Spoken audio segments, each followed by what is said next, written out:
Whoa, caught off guard there, massively. One's eating. Yeah, guess who that is? Not me. Not me.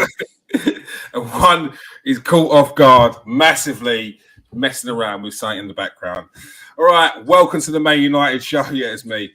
We are live. We've got plenty to discuss tonight. We've got Rio Ferdinand upsetting players again. Potentially a new number two who was a number two previously.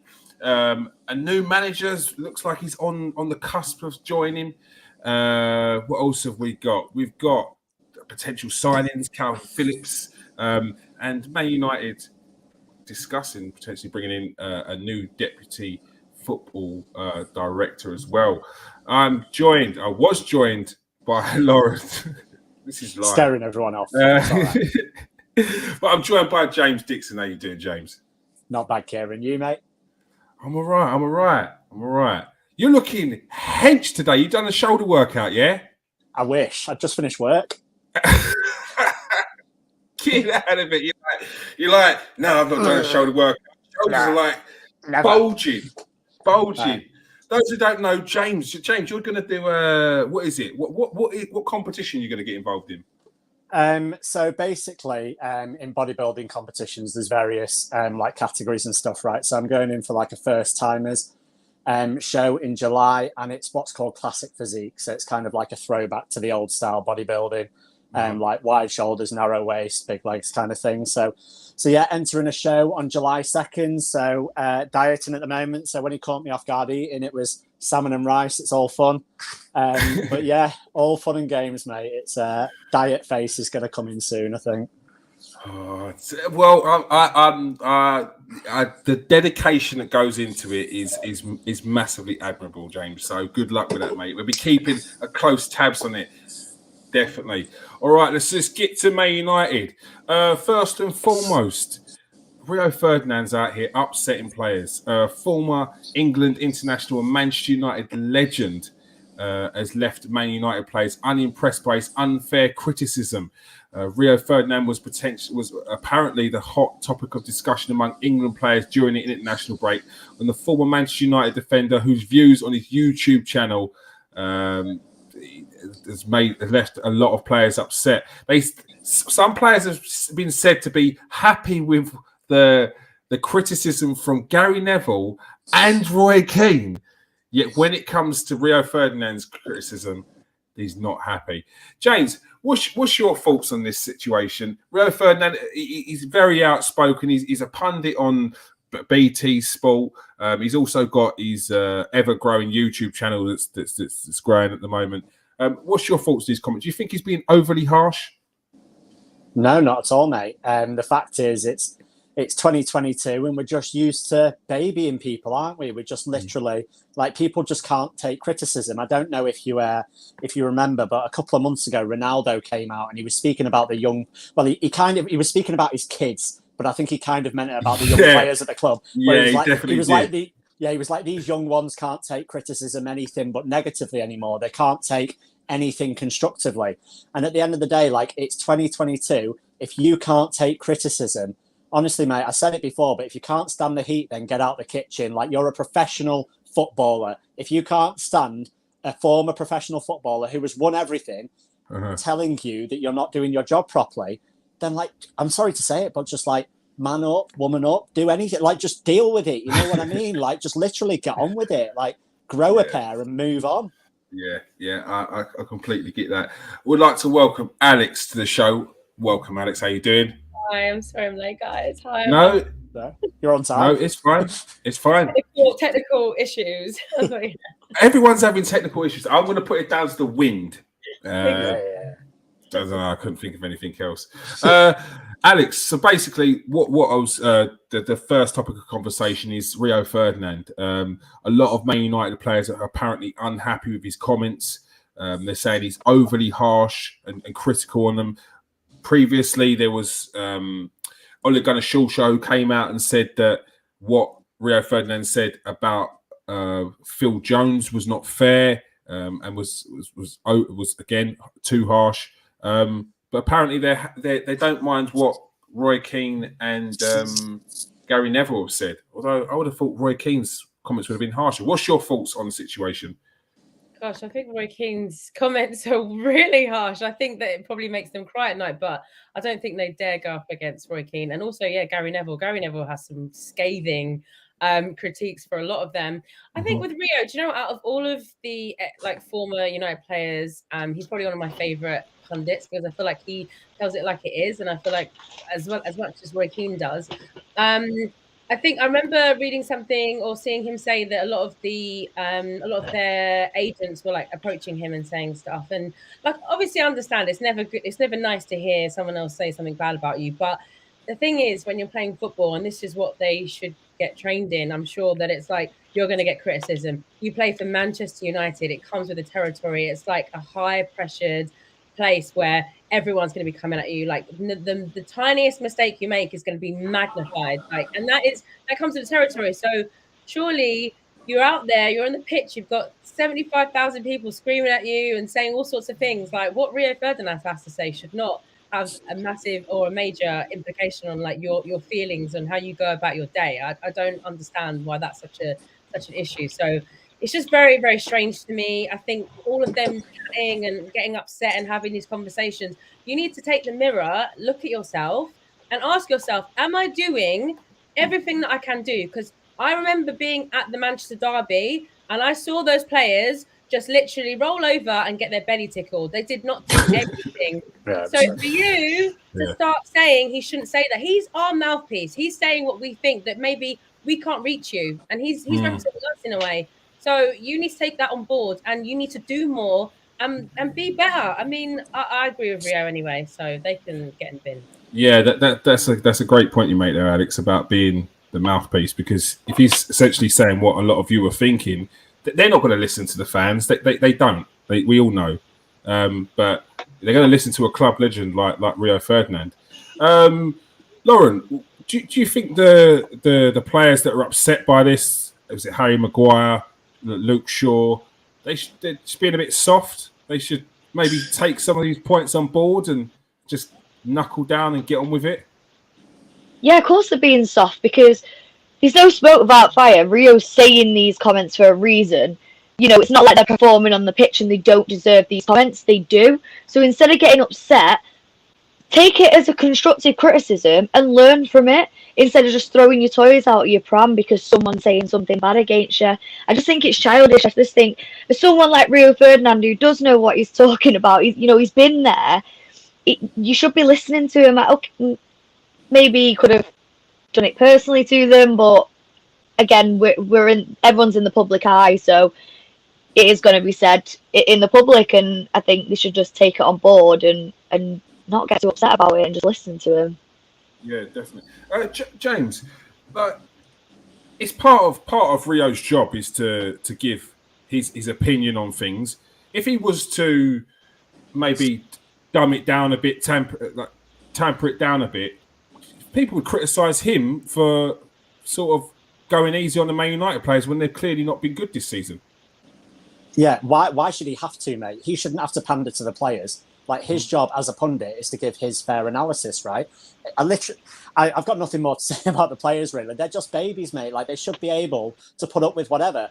We're all in this game of YouTube, right? If we click the comment section and we see something negative, like, if that made me not do my job, I wouldn't be on YouTube, because I see something negative all the time. You've said it before, like, you read the comment section, there's negative, it's going to be miles worse for footballers. But if that's going to stop you doing your job, that says more about you than the person writing the comment. Like, you need to be more grown up and realise that you're a professional athlete playing at the top of your game. And if you can't handle that, mate, you need to reevaluate your career. Yeah, 100% agree. 100% agree. So, Alex, players just need to get on with it, move on, and if they're getting upset by Rio Ferdinand's comments, don't watch him. I think so. I think. Do you know what? They're so privileged and so pampered. They don't even realise like what they have and what the opportunity and the chance they've been given. I'm sure there are like 20 other players who are lining up, queuing up to have this opportunity, who would do a much better job and would handle it a lot better. So they should just be grateful of where they are. I'm not saying they should put up and shut up, because I think you are allowed to have an opinion. I'm not saying they're just, our property and they can do what they want. But what I'm saying is that that one person's comment should not impact your game. And I feel like it's another excuse really for them to be like, oh, well, he's criticizing me. It's not fair. It's like, I don't want to hear any of that stuff. Like, you need to look at, like I say, look at yourself in the mirror and realize that you are not performing to the standard that is befitting of Manchester United Football Club. And that's it. Yeah, 100%. Lauren, it seems to be the same players as well. Harry Maguire, Luke Shaw, Marcus Rashford that's getting upset. They should just surely got to just knuckle down and show these critiques what they can actually do something on the pitch rather than moaning to their agents. I think the thing is you've got to look at the players like Fred, who gets so much stick week in, week out. You don't see him, go in and complaining and crying about it. You watch him try his hardest on the pitch. His hardest might not be the best in the world, but at least he tries and he never stops. Whereas you've got people like Rashford who cry like a baby and then don't perform on the pitch either to prove these comments wrong, this criticism wrong. So that's their problem and that's their demises. Instead of proving these people wrong who are criticising them, they're proving them right by not performing, not trying, and basically giving up because they're getting some bad comments. Yeah, definitely. So basically, players, get on with it and stop. There we go. Paul says Shaw is a crybaby. So just get on with it, people.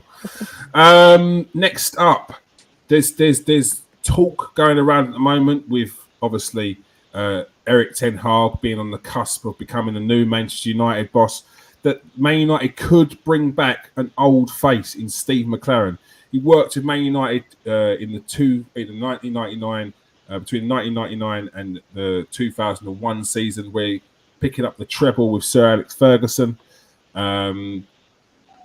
And he went on to manage FC20 when Erik ten Hag was actually his assistant there.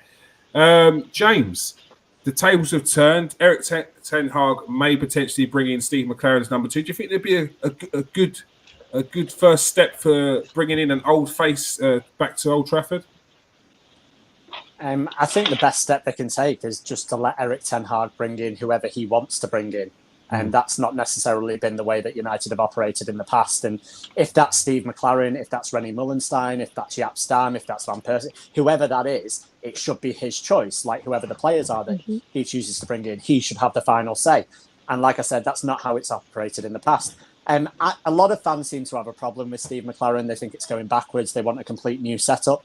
To be honest, he was here for 3 years. We won the treble. We won the league all 3 years. If he keeps up that 100% record, I'd gladly have him back. So like I'm also a Rennie Mullenstein fan, to be honest. Like I like him as well. So, but at the end of the day, like I'm not Erik ten Hag, so I'm not choosing my number 2. So he knows the best person that he is going to be able to work with, and he needs to pick someone that he can delegate certain tasks to that get the best out of each other. And if that is Steve McClaren, then let him bring him to the club, and I'm all for it. If it's not, then let him bring whoever he chooses. Yep, fair point. Alex, do you think it's smart for Man United to potentially bring in an old face, someone that Erik ten Hag knows as well, or are you with James? Just bring in who he wants. I think it's a tough one because we brought back old faces, brought back Ollie, we brought back a few old faces, and it's not necessarily worked. But again, it's like I agree with James. If Ten Hag is picking this person or is picking Steve because he likes his philosophy and it works in the way that it works with what he's doing, then I support it. I mean, I'm always going to back what the manager's going to do because I feel like he has the vision. I do just wonder, like we were talking about the fact that he won a treble with United, but I feel like that was in '99. The football being played then is so much different to the football being played now. So it'd be interesting for me to see if Steve McClaren has progressed in his football tactics and if he is up to date with what is going on in the modern world football. I mean, I think that's the key thing for me. But again, I just want Ten Hag to pick whoever he feels that is going to get the best out of these players and is going to coach his players to be the best. So I'm on the fence with it, but either way, I mean, look, he can always get a new number 2 if anything happens, it doesn't work. But I think I'll just go with what Ten Hag is going to decide for now. Yeah, true. Lauren, what's your thoughts on potentially bringing back Steve McClaren to Man United? I think we've become a bit of a club who is stuck with bringing back old players or old assistants and things like this, and I think we kind of need to stay away from that now. I think we need to go forward and build something new from the beginning, and because we brought Mickey Phelan back, that didn't really work. You know, we need to just basically stop being a friend club and just bring in who Ten Hag wants and who's going to work for him. If he does want McClaren, then you know he obviously knows what he wants and it could work. But I think if McClaren's choice, I think it's all wrong. I think the manager.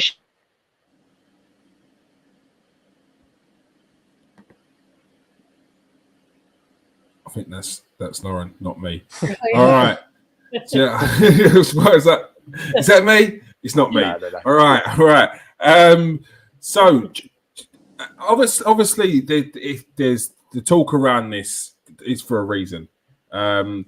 They want to keep a bit of Man United's history. Is there other ways they can do that, James, rather than maybe crowbarring an old face back in again?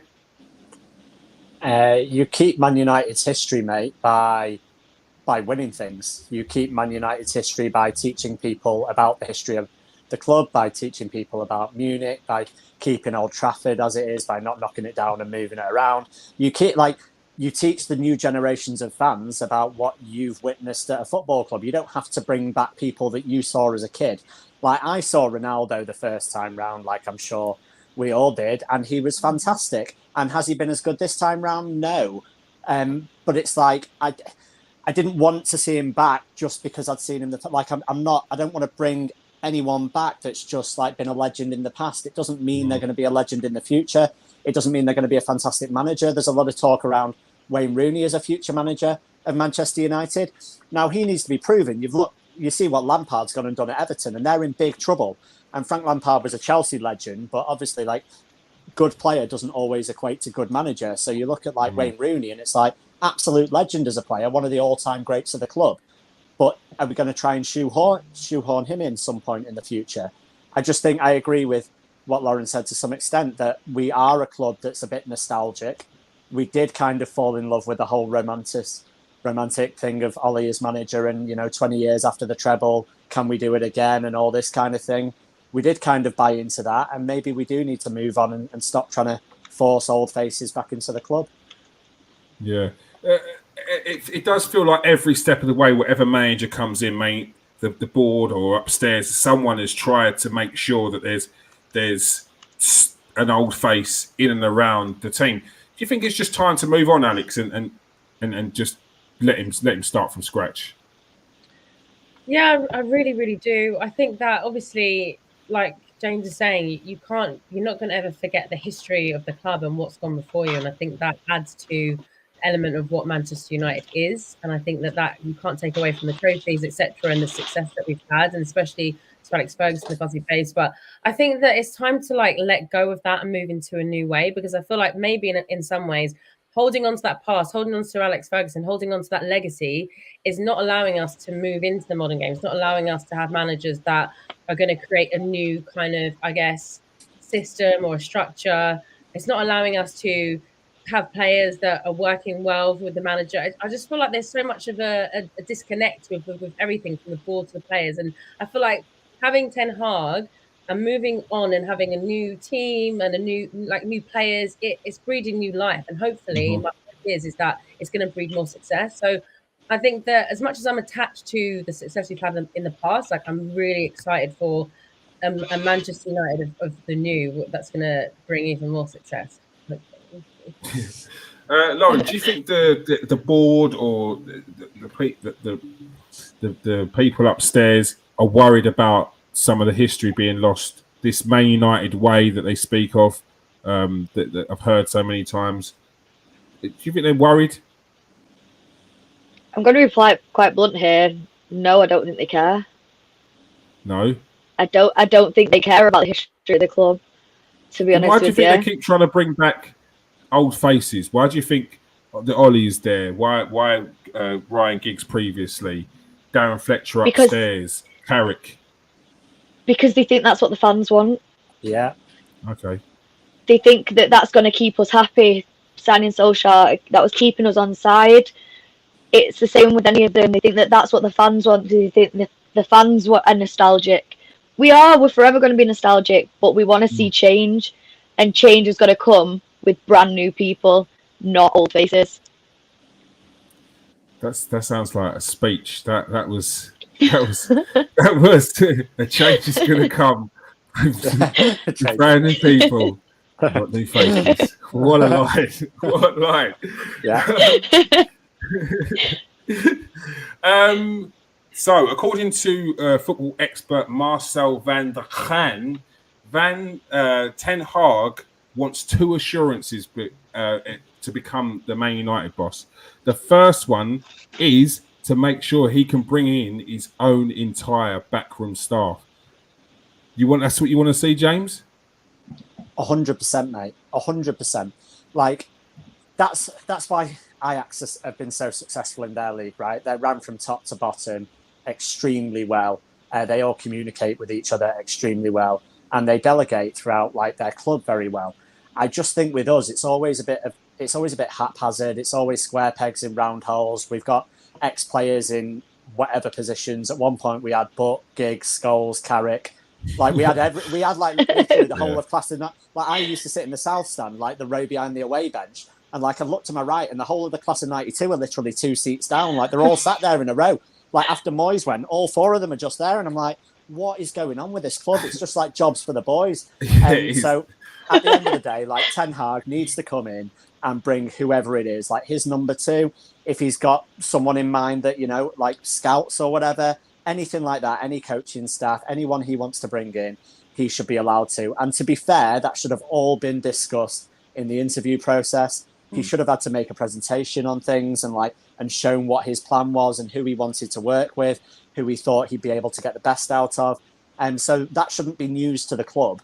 What is news to the club is if they do that, then that is going to be a change of how we've been run since David Gill left in 2013, because we've not had anything like that in the past 9 years. So that'll be a change. But yeah, Ten Hag should be able to bring in who he wants. Yeah, fair point.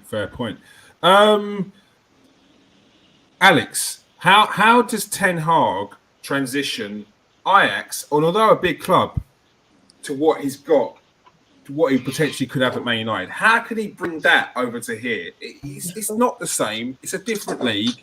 How does he make that work?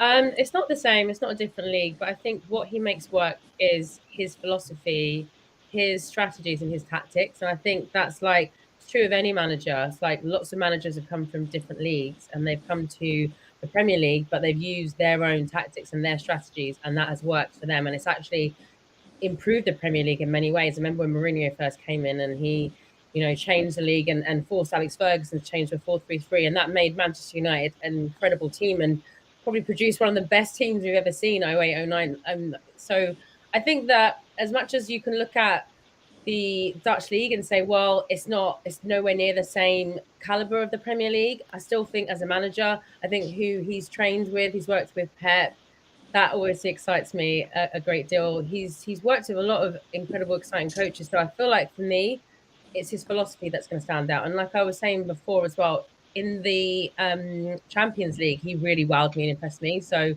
that is something that I take to mean that his philosophy and his tactics are what is going to mold our team to make them the best. Well, I hope so anyway. I think I'm so excited. It's that's what I was saying. Identity, God.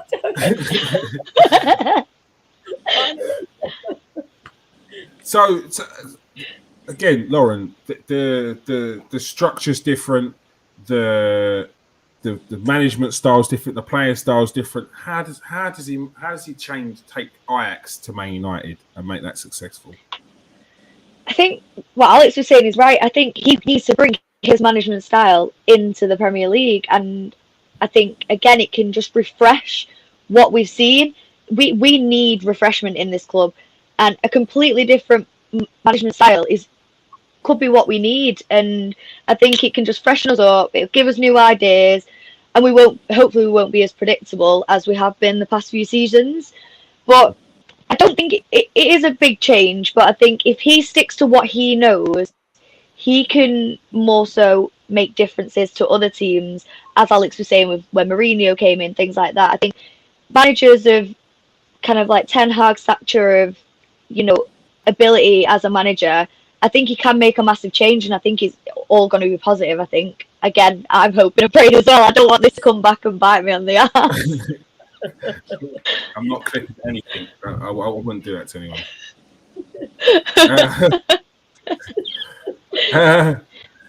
James, we've seen previously Man United with adding their own 2 pence worth when it comes to employing staff. Do you think those comments would have come from Ten Hag because he wants to make sure, and he knows deep down in his mind that there could be a Man United board member trying to crowbar one of their own players in, trying to make sure that he's got some of the old Man United backroom staff in there still, and he just wants to make his point heard?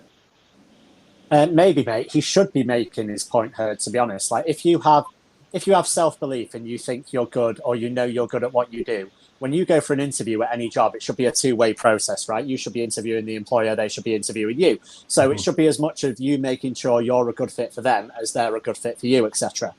So he should be literally going into Manchester United and being like, yes, I want this job, but I want this job on these terms. And unless these terms are met, I am not going to manage your club because I don't think I can work efficiently and effectively under your terms. So basically, this is it. This is the offer. Take it or leave it. And that's the way I see it. Yeah, definitely. One of the other assurance that he wanted guarantees with the management of the players. He says that there's players that are older and more expensive in the club, like Cristiano Ronaldo. But what happens when they want to change the playing style, or they want to bring in younger players who could suit Ten Hag's style? Alex, once again, another sort of, he wants a guarantee that he's going to have the final say over these players. Surely that goes without saying. Surely. Well, you think so, but I mean, in our history, that's not been the case. I feel like it's been player power, which it's been sickened to my stomach by. And so, listen, I think in order for us to be successful, in order for us to move forward, they cannot be the ones that have a say. There's a reason why the manager is paid the money that he's paid. There's a reason why we have a manager. If we didn't need a manager, you just let all these players just go on the pitch then and just do what they want to do, because that's, we don't need a manager, but we do.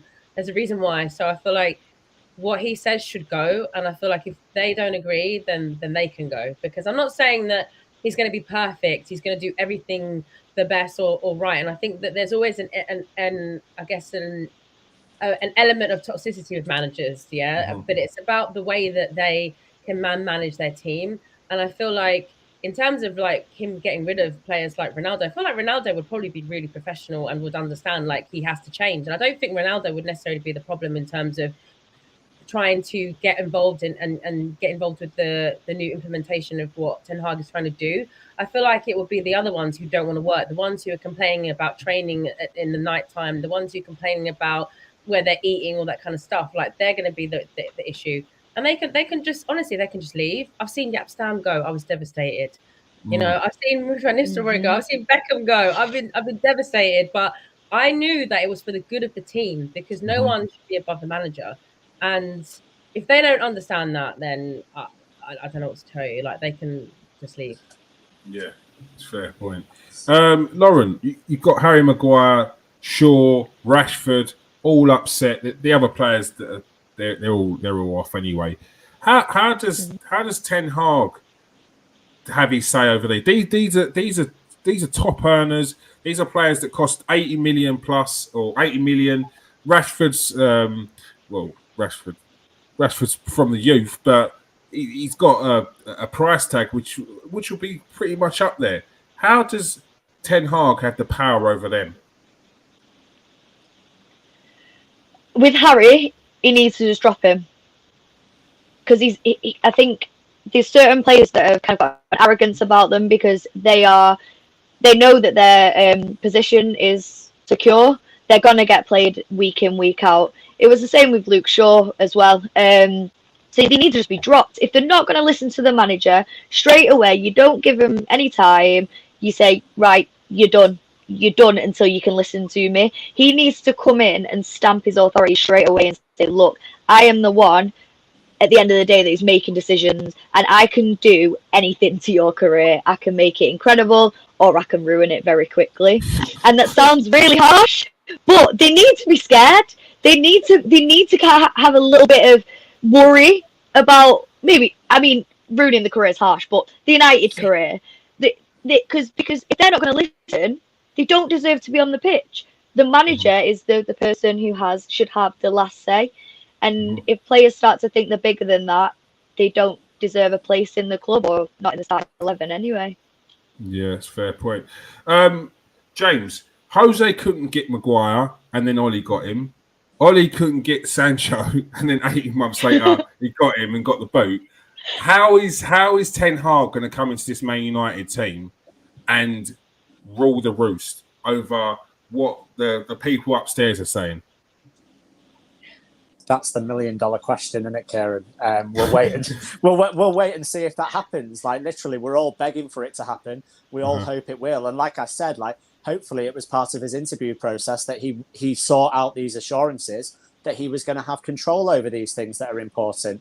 I don't think there's anything that he could like magically say that will convince them to be like, oh yeah, we'll give you power. You've just got to trust that the Glazers and that Richard Arnold kind of see that United are at an all-time low in terms of success on the pitch. Share prices have dropped. They've actually risen since the Ten Hag news, but they've dropped to a pretty big low recently. And the way that Man United become more valuable again is by being more successful on the pitch. And with people like that, like Lauren said before, they don't care. They don't care about the history of the club. They don't get stuff like that. So you've got to hit them and speak to them where it hurts, and that's in their pocket, right? So at the end of the day, you've just got to kind of make sure that they know that the best way of them making more money is for the club to be more successful. The way for the club to be more successful is to leave the manager to delegate the tasks to the people that are best at performing them, and hopefully they understand with their wallets, because they haven't seemed to understand any other way in the last 9 years, have they? Yeah, you make a fair point. You can bring in all the players you want. You can add all the sponsorship, go on as many tours as you want. But Man United will only be back to their best when they're actually back to their best. It's not going to make a difference otherwise. Alex, if Ten Hag comes in, Man United give him all the promises, and he doesn't get everything that he wants. They're trying to bring back, I don't know, Paul Parker. Yeah, Dennis Irwin. Yeah. Bring him back. Love it. Couldn't think of anyone that just popped in my head. Yeah. Paul Parker. Paul Parker. Name. I was like, my mind's gone blank. Dwight York's there currently doing his coaching, actually. Dwight York, come on. Yeah. Dwight York's back from Dubai now. He's done his coaching. Yeah, he's back. Yeah, he's there. Yeah. Striker. Do you want Dwight York? Do you want Dwight York? Do you want to ruin that legacy? I spoke to Dwight York, funnily enough. He's a member at my gym. I spoke to him about 6 months ago probably a bit longer, when Ollie was in charge, about the whole situation, and won't reveal too much, but he wasn't best pleased. That's why he's doing his coaching badges. He was already doing it. He was already doing his coaching badges. He was back from Dubai, and then he was heading back out. But he basically was of the impression of, what else have you got to lose, kind of thing. Just like throw everyone, let them all play. Like, why are you playing all these people, kind of thing. He was. We spoke for about half an hour, and there was lots of expletives from both our ends, to be honest. He's still a Man United fan. He's very, very big exclusive, yeah. Big exclusive. That's what he's bringing. Bringing the exclusives here. Yeah. All right. It was on Alex. All right.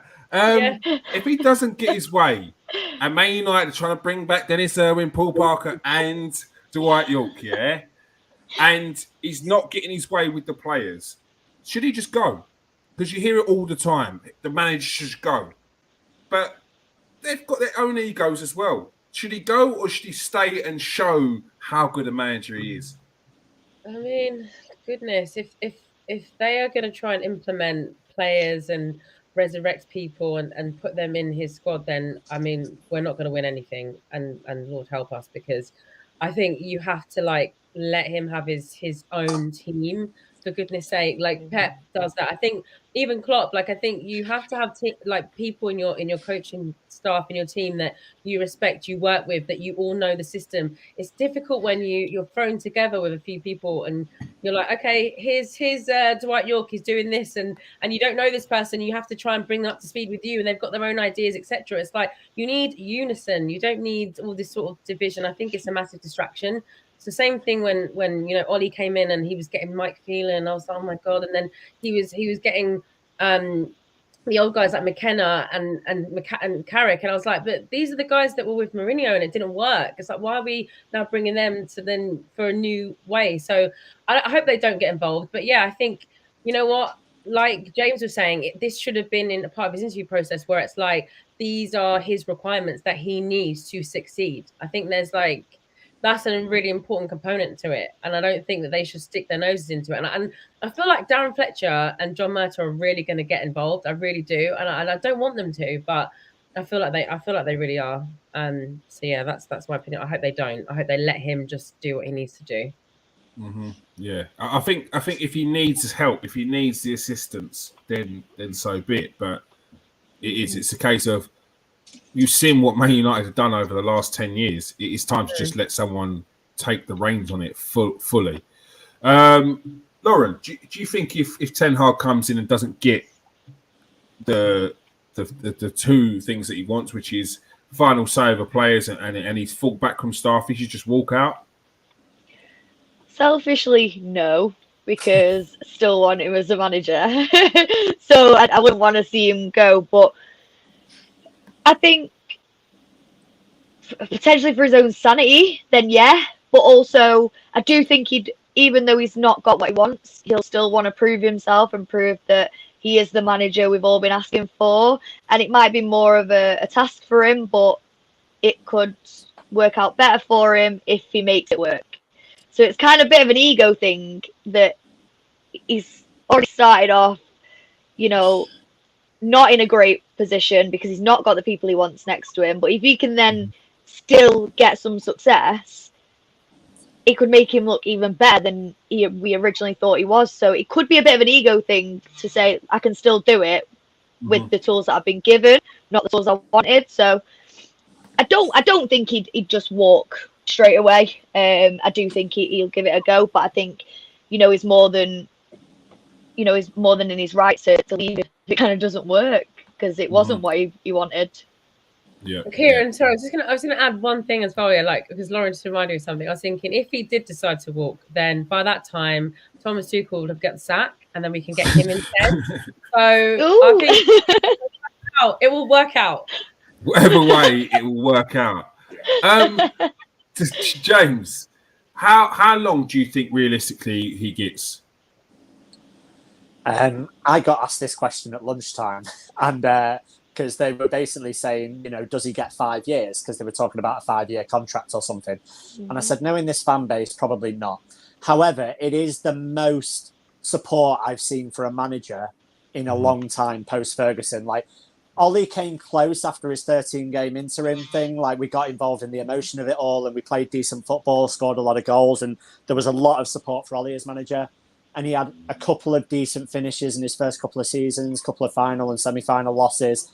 But then eventually, when results became so bad, you couldn't take it anymore, right? And you saw there was no future and he had to go. But there's a lot, I'd say, like, social media is like 90+% Ten Hag, right? There's a lot of support for Ten Hag, which means that, like, I wasn't massively split between Ten Hag and Pochettino, I'll be honest. I'm probably coming more around to the Ten Hag thing now, but I wasn't really that bothered originally. The main point for Ten Hag is the fact that more of the fan base are behind him, so we'll probably show more patience. Also, the fact that he's built several teams. Like, if you look at the amount of players that he's lost at Ajax, and they're probably going to win the league this year, and he's lost like 15 players over his 5 years there that you would consider top quality players. So he's built like 3 or 4 different teams, and that bodes well. The fact that him and Ranić have both built teams and could work together, that also bodes well. So yeah, it's an interesting one, man. It's going to be a ride and a half in it. But 5 years is maybe. I think if he finishes like fifth or sixth next season, I think he's still okay. As long as we're implementing the style and stuff, I think he's okay. I think if we don't win a cup or get to a final and he's fifth or sixth in his second season, I think you're going to get some of the people, especially the people that were poaching. I think they'll probably start to turn a little bit and question a few things. And then I think he'll get at least 3 years unless he chooses to walk, I think. Okay. That's still enough time to see some form of change, though, isn't it? You would think so. Definitely.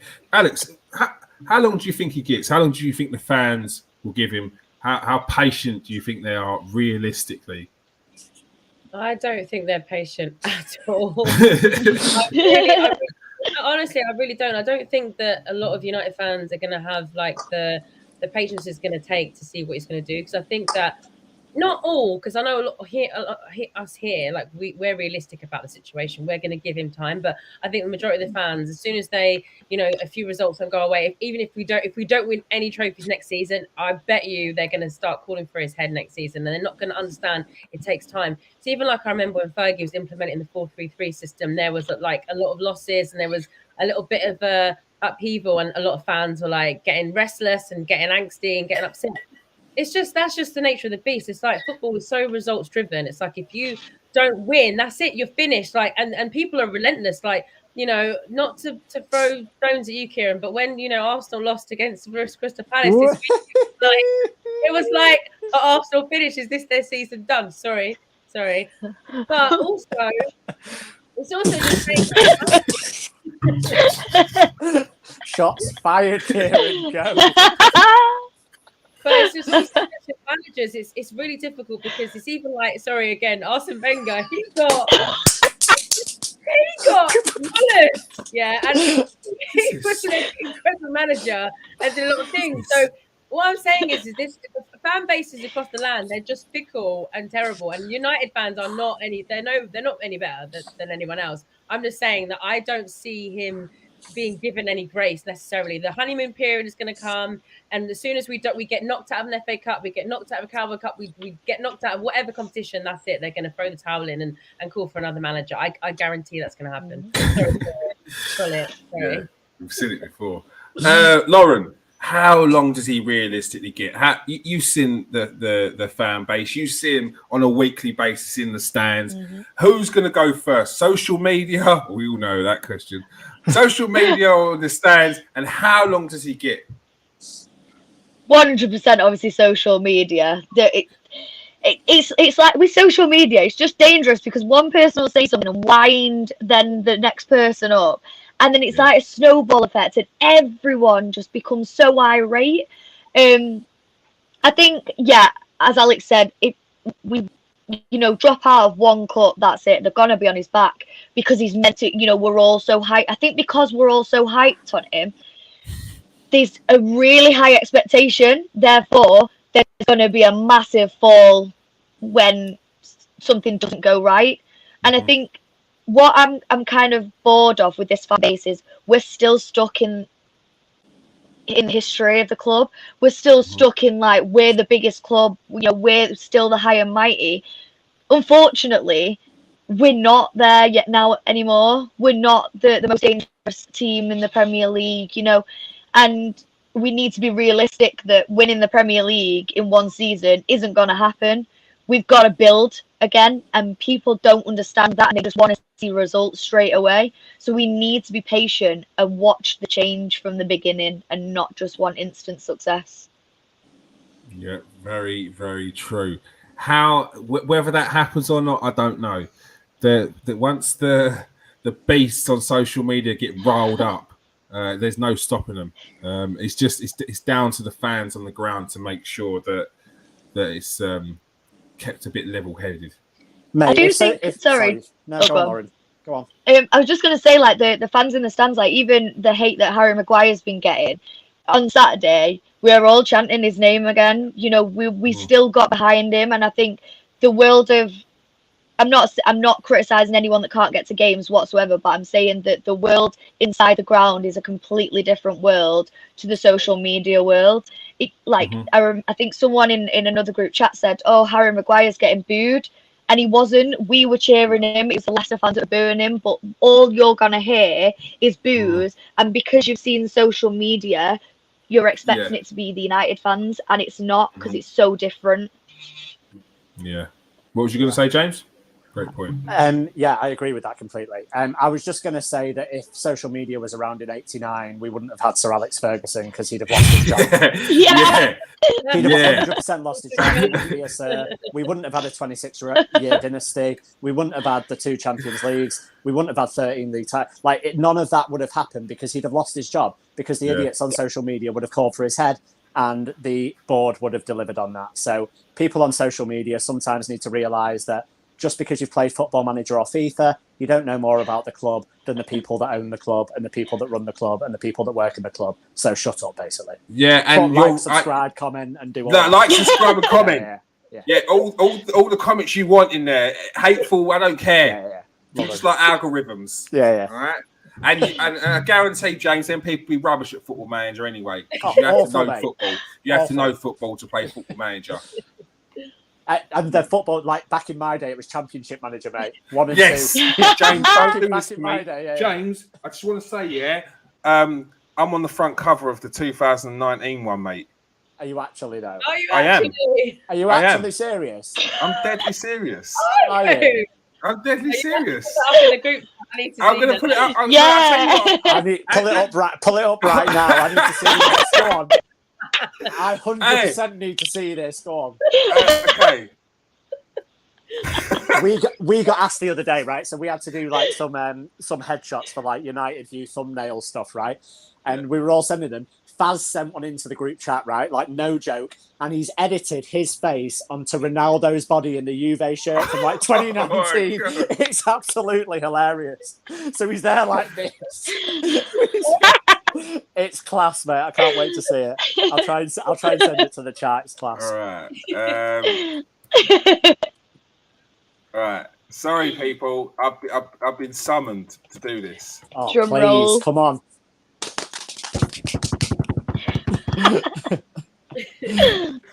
Are you leaping through the air or something? I'm sweating now. I'm sweating. Did I dream pressure it? is fully on. Did I dream it? No, honestly, it felt like a dream because my agent called me up and he said, "I've got a job for you," and I was like, "Yeah, cool, send it through." They wouldn't tell me what the job was, but then I went to the casting and I was just like, you know, when you play Championship Champ since Champ and it's moved to Football Manager and you've got the book, you are there. You're hardcore, you're in. I'm just like, there's something fishy about this place. I feel like, and then it got to the shoot down. I was like, by the way, is this for Football Manager? And it was like, yeah. I was like, fanboy moment. The dreams have come true. You don't know. So I'll show you the first picture. That's a big deal, Darren. That's a big deal, man. That's good effort. Yeah, honestly, it was massive. So this is the first photo. Don't know if you could recognise me. I'm number 15. Okay, big lad. Yeah. Oh yeah, let's go. Big lad, number 15. Just to clarify, just because I've had people tell me that's not me, and I'm like, don't make me go home and get the shirt.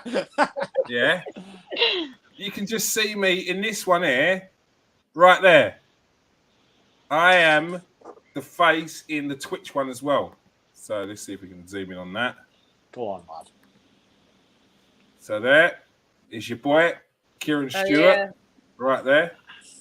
Unbelievable. Jeez. Unbelievable. Check you out. We love it. That claim to fame this now. Yeah. Oh. Famous, mate. Okay now. Mark Crossley, eat your heart out. That's what I'm saying. You said it, not me. You said it, not me. Yeah, got me all gassed up over it. All right, let's get. Please. Yeah. Don't stop it. Stop it. You're getting me proper hurt. Honestly, after games, that happens all the time. We're standing round and people are coming up asking Flex for his picture, and we're like, Like, this is mad. This is absolutely mad. I might like, just walk around with the two two games. That's Get me. like a headband and strap a game either side of my head and just walk around like that. And then carry copies of it to sign for people. Yeah.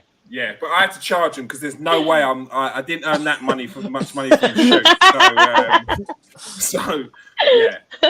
That's big, man. Congrats. Love that. Thank you very much. Smash Thank you very it. much. It's all right. It's all right. Let's get back to the real topic. Not Kieran. Not This. Kieran. We're all starstruck. No, you know what? I'm actually lost for words myself. Like, I feel like I'm sitting on the other side right now. So funny. All right. Let's get to it before we get on to a big game Man United have got this weekend. There's already links with players potentially coming to the club. One of them is Calvin Phillips. James, is Calvin Phillips a player that you'd like to see at Man United? If Ten Hag wants him at Man United, that's going to be my answer to everything, I'm afraid, because like, at the end of the day, I'm not the person that's got to manage these players. He is, and it's up to him. Like, again, with the whole social media, Football Manager, FIFA people, they're like, oh, but Tchouaméni's a Ten Hag player and Kamara's a Ten Hag player, and it's like, what, have you got him on WhatsApp? Do you know? Like, you've got no idea. Like, you just see a style of play and you think that player could fit, but you don't watch them week in, week out. I guarantee the people that want Cambering for like Tchouaméni, they probably watch him in the France team, maybe the Champions League. Like, maybe they've watched 4 games this season, and then they complain about our players being inconsistent. And it's like, well, he could be inconsistent. You only watched 4 of their games this season, so you don't know. So it's like, at the end of the day, from what I've seen of Calvin Phillips at the Euros and a few Leeds games, not loads, he looks decent. He looks like he could fit in our team. He's 26. He's coming into his prime. He's physical. He's positionally very good. He can drive with the ball. He could play in a double pivot if we choose to play that way. I think he's going to be a little bit expensive. I think he probably could be about 40, 50 million quid. That may be an issue.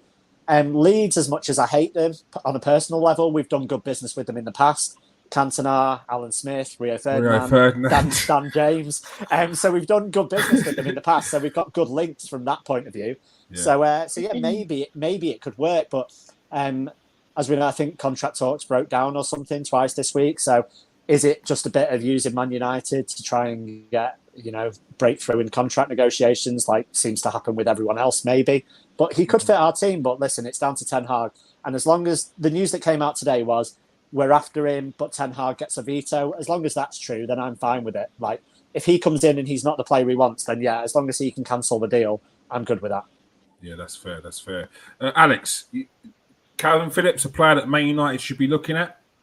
I really don't know. I think the thing for me is that I remember him saying that he was offered. So when Leeds got promoted, I remember he was saying that he was offered like an opportunity to like play at another club, but his mum convinced him, and he's convinced because he's like played at Leeds and he felt devoted to Leeds, and I get that. So I feel like he's very much a Leeds United player and a Leeds United fan. So it's like, for me, I don't think he'd even want to come to United in the first place anyway, because like it's like Gary Neville, he wouldn't go to play at Leeds, he'd never go live. So I don't think that's a prospect. I think that for me, like I was saying to in the United group chat earlier on today, that we're going to be associated and affiliated with every single player under the sun who you can think of, like everyone. So it's really, really difficult. I think what I'd like is for Ten Hag to come in and then to buy players that are going to fit into his style. And I don't know if that is a Calvin Phillips right now. I really can't see it. So from that perspective, I'm out on that one. And I don't think that he should come. I know we're desperate for a DM, but I don't really think he's the answer for me. All right. Lauren, Calvin Phillips, is he the man to fill that spot for DM that you've been crying out for ages? Do you know what? I remember watching the Euros, and I'd sat there and watched him, and me and my dad were saying, we'd happily take him at United. But I think now with kind of like inflation, English tax, and I don't know whether he's worth the money he's going to cost. But then we say that we're looking at Rice, who's going to be upwards of 100 million. I just think it's unfortunately the way English football is going, and we have to sometimes suck it up. I would like to see Calvin Phillips at United, and people are saying, he's Leeds through and through. Alan Smith was Leeds through and through, but he still came and did a job for us. and then went back to Leeds. So it can be done. And as James said, we've done great business with other Leeds players in the past as well. So it can be done, and I take great pleasure from taking players from Leeds. So it's great. But in terms of Calvin Phillips, we are absolutely screaming out for that defensive midfielder, and I do genuinely think he could do the job for us. He knows the Premier League inside out now. So. Mm-hmm. All right. So general consensus is if Ten Hag wants him, get him. Alex is maybe not, and Lauren is just get him. Yeah, but that's because he's like 40 odd, because it's Kevin Phillips, not Calvin Phillips. So that's why. I got called out for calling him Calvert Lewin like 2 weeks ago. She's not getting away with that at all. You said Kevin Phillips. She is not getting away with that after I said Calvert Lewin. And that's a fair point. On it. One England cap. It. No chances. Bolton through and through. No chance. Not the Kevin guy. Phillips. Kevin Phillips. What a player. Blackburn, Bolton. Not a Ledge. DM. Not a DM. Could probably do a job though. Good in the air, strong, bully. Yeah, exactly what you're looking for. Yeah. All right. Big game this weekend. Saturday, 12:30, Goodison Park. 3 points, surely, because Lampard is a joke of a manager. I'm sorry. The conversation about Lampard needs to be had soon. Not on this channel, maybe. But he's been awful. He's had the Chelsea job. He's had the Derby job. He's now got the Everton job. And I didn't think they could look worse, but they have done. James, surely this has got to be 3 points on Saturday against Everton. Anytime anyone asks a question with surely, then it's supposed to leave my answer, and I'm not sure at all.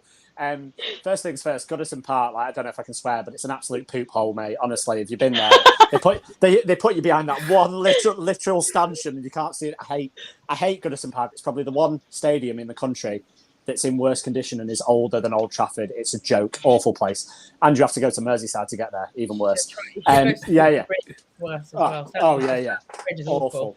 Honestly, so old, so outdated, awful. I mean, I've been there a few times. I've watched us get good results, but there's also a chance that Everton could turn into prime Barcelona come 12:30 on Saturday and play great football. So we don't know. The players got something to prove. Like Ten Hag will be watching, in theory. I will do brush. I'll say how I really feel. Don't worry about it. Do they have something to prove? Are they going to do something? Like Ten Hag's watching. If I was them, I'd think, my manager is going to be watching this, my future manager. No longer am I playing for an interim that's going to be out of a job. I'm going to be playing for someone that should be here for the next 5 years. I want to be part of his plans going forward. I'm going to show him what I can do. But you just never know with United. Every time they get my hopes back, they bring me back down to earth. Like Leeds, amazing result, 4-2 away in the rain, really big battling performance. Expect stuff in the derby. We don't lay a glove on them for 45 minutes. Then Spurs, Ronaldo show 3-2, big up for Atletico, and then we just let Simeone walk all over us for 90 minutes. And it's we just can't put results together in a row at all. So do I have faith that we're going to win? No, but I'll predict to win. I'll say we'll scrape a 2-1 win, something like that. Just scrape a 2-1 win. Scrape it. Against 17th in the league, Kieran, come on, or 8th, whatever they are. Yeah. We should be beating them. Yeah, they're bad. Alex. Yeah. Positivity. Man United. Goodison Park. 12:30. Surely a win. Oh my gosh! You know what? I honestly think it's going to be 2-2. I'm not even joking because I don't want to jinx this team, and I hope that when I'm saying this, I'm wrong. My thing is, it's like what James is saying. It's this season has been such a quality streak. It's just you pick a mix. You don't know what you're going to get with this team. Every time, I think they're going to play Burnley and they're going to do this or they're going to play this team, and it just falls to pieces. So I've come to peace with myself and my life right now, and I'm not going to get myself stressed and wound up by hoping and wishing and thinking that they're going to win. I'm just going to watch the game like everyone and just see what unfolds and see what happens, because It's even like you were saying about the Leeds game. It was a great game, but why are you conceding those goals? Okay, the first goal was a bit of a fluky goal, fine, but the other ones, it's why when you watch other teams, they play and they have a clean sweep, like they just win like 4-0 and that's it, boom. We play these teams and we concede goals all the time, or we lose 1-0 to a team and they go on a losing streak for 5-6 games. So, Lord, I mean, even I don't know. The Lampard team are gonna like turn us over. They are screaming out for you to give them hope, Alex, and you gave them nothing. Guys, Zero. I'm sorry. The Nada. only positivity that I have is that we're going to get a new manager, a new team, a new season coming. That's all I can give you. I'm sorry. I'm tired. All right, Lauren. Goodison Park, 12:30. Surely a win. Has to be. Frank Lampard is not up to scratch. So I was That's me literally going to being say nice. exactly what James said, and I was like, they're going to turn into Prime Barcelona on Saturday. It's their cup final. Honestly, in serious, I do think we're going to be relegated because we're going to be scared to lose against Everton. I think we will scrape a 1-0. But then I'm not too hopeful to get a clean sheet, so it could be a 2-1. But I'm not looking not looking forward to it. I'm not going to lie to you. Whew. Well, what a way to end the show. Huh? Huh? Positivity. Yeah? Absolutely drained out of every viewer that's currently watching now. Well done. You too. Actually, it's you two. Because James at least gave it a scrape of a 2-1. I said 1-0 or 2-1. I did. This team's sitting bottom of the league. They couldn't buy a pass, let alone a win. Jeez, they are trash. They're rubbish. They are rubbish. And how Lampard had the audacity to turn around and say that he conceded average goals past Crystal Palace in the cup, and then come back and go 2-1 up against Burnley, a team who they need to get 3 points off, a 6-pointer, and then lose 3-2. Oh, it's embarrassing. It's embarrassing. So how Gosh, you you're feel, going to Kieran? tell me nil, Tell them again. 0-0. Scrape a 2-1. Where have you gone? This is Man Where's your Man pride? United now, man. Welcome Where's to your 2022. That's all right. Yeah, this is us. Man United 2.0. What is going on? God. But they did play Hopefully. against Man City though, so that I mean, there's that too. They did play well against Man City that time. They lost, but they did play. They played well. A broken clock tells the right time twice. Yeah. Every day, yeah. There we go. It's bound to happen one time. Fall into the goal or whatever. Something happened. All right. Well, I'm going to bring some positive spin, everyone. Paul, there you go. 5-0. Yeah. 2-0 Man United. 2-0 Man United. Everton are rubbish. That's it. All right. Thank you, everyone who's joined us tonight. Absolutely killed it in the comment section. Guests have been brilliant. Thank you for joining us tonight, James. No problem, mate. Thanks for having me as always. All right. Thank you for joining us, Alex. My favourite place to be on a Thursday night. All right. I love it. And thank you for joining us, Lauren. Thank you very much for having me again and giving me a proper laugh. All right. It's all good. It's all good. Please press that like and subscribe, people. Make sure if you are watching on Twitter, you join us next time. Come to the comment section. Don't be shy. If you are watching on Facebook, change your settings. There was one in there. There was an egg in there. It's all right. It's all love, Facebook user. It's all love. Yeah. But change your settings so we can see who you are. Hiding behind that big F. Don't do that. Come and join us. Show your face. All right. It's all love. Please press that like and subscribe, people. We're 8 away from 1K. And once we hit 1K, we're trying to get another 1K. Did you keep it rolling? You just keep it rolling. Yeah, we're 8 away. So press that like and subscribe. Press that share as well. All right. Peace out, people. Who's saying something? There we go. Break a leg. Go on, share it. Peace out, people. Stay safe and wash your hands.